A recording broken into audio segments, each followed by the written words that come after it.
Bill Geist is here this morning to update us on a story that's very close to his heart. Bill? Charlie, a year ago we traveled to Hendersonville, North Carolina to report on that small town's campaign to fly every one of its World War II veterans to Washington to see the memorial built to honor them. Dozens of communities across the country were moved to do the same thing and have now flown thousands of their own vets on these honor flights, with many, many more flights to come. Hendersonville alone will have flown 625 veterans when it makes the last of its 6 flights this week. On the eve of that final trip, we salute them. It's right back to the right.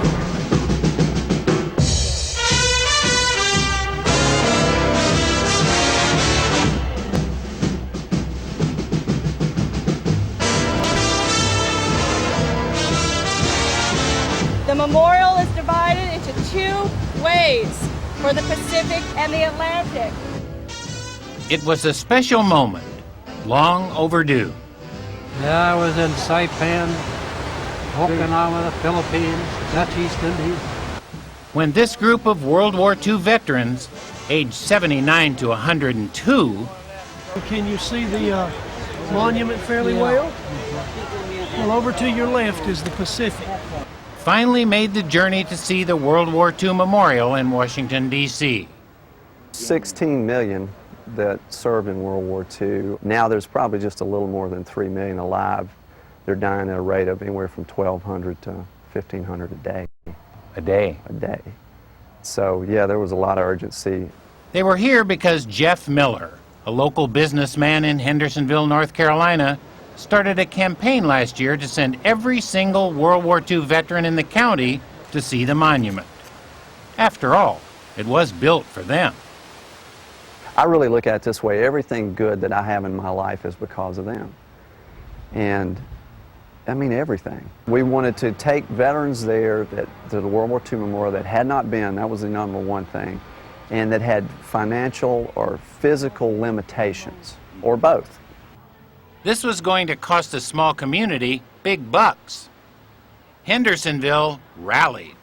So the community really came through on the fundraising. Yeah, big time, in a hurry. Less than 12 weeks we raised, I think the number was 133,000. Wow. So a lot of these shops and stuff. There was the first one right there, Shelley's. I'd walk down the street and somebody come up and hand me $5. The Boy Scouts got together and did a fundraiser in front of Walmart. Individuals and clubs like the American Legion pitched in. They raised, I think, $2,300 selling spaghetti. That's a lot of spaghetti. It's $5, $5 a dinner. And of course, I saw people come in and write a check for $300. What kinds of things did you guys do? We had bake sales, lemonade sales, car washes, hot dog sales. Wow, you did a lot. The local Boys and Girls Club raised $300, enough to send former Sergeant Fred Logan, who served in the Pacific. I thank them from my heart that they did a good deed for me, and this is the best thing that ever happened to me.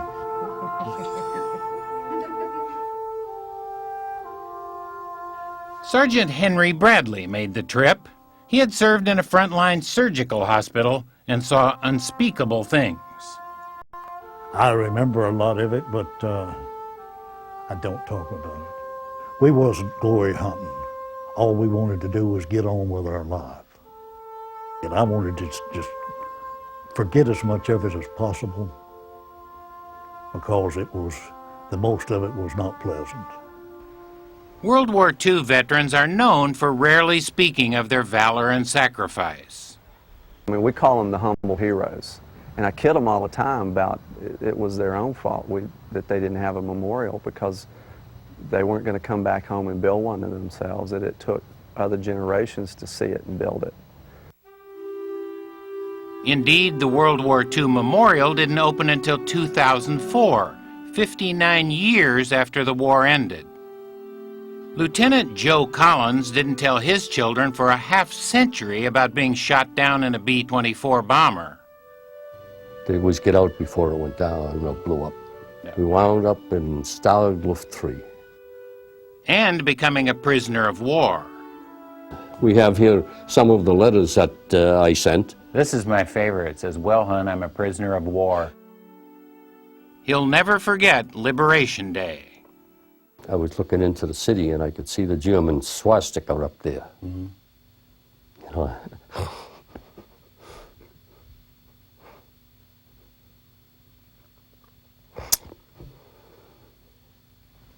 started coming down. Oh, you saw it coming down. Yeah, it always went up. Whole flag went up there. And Patton came in. Yeah. Patton himself showed up? He came right in on his Jeep there. Really? Yes, he did. So, tell me about that. Oh, that was something. That's you holding the paper. That's me holding the paper over in front of our barracks. This is the plane that we flew most of our missions in. That's the very plane? That's the very plane, Little Beaver. And I was a nose gunner right up here. Oh, boy. Victor Brown, who also flew in a B-24 bomber, was chosen to place a wreath at the Tomb of the Unknowns. And that, to me, is a great honor and I'm touched. That's all there is I can say. 220 Hendersonville vets signed up for the first of what have come to be called Honor Air flights. You guys have a good time. You know we're proud of you. Appreciate that. Take it. Monumental planning was required. We've got 6 EMS, EMT guys going with us each day, a doctor each day. We'll have 50 to 60 guardians each day to push wheelchairs, make sure they need drinks, steps, help them up steps, help them down steps. They arrived in Washington to a hero's welcome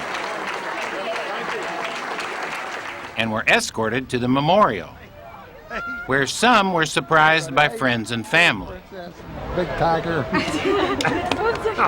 For 2 hours, they toured the memorial, met comrades in arms, mourned the 400,000 war dead who'd never see it, and the millions of veterans for whom it was built too late. In fact, 5 who signed up died before they could make the trip. My father-in-law was supposed to be here on this trip and unfortunately died just this past Thursday morning at 9 o'clock. But they were feeling the appreciation so long overdue. Thank you. You're welcome. God bless you. In this, perhaps a final tribute to the men, boys really, in their teens and 20s, who answered the call and saved the world. Just think of it.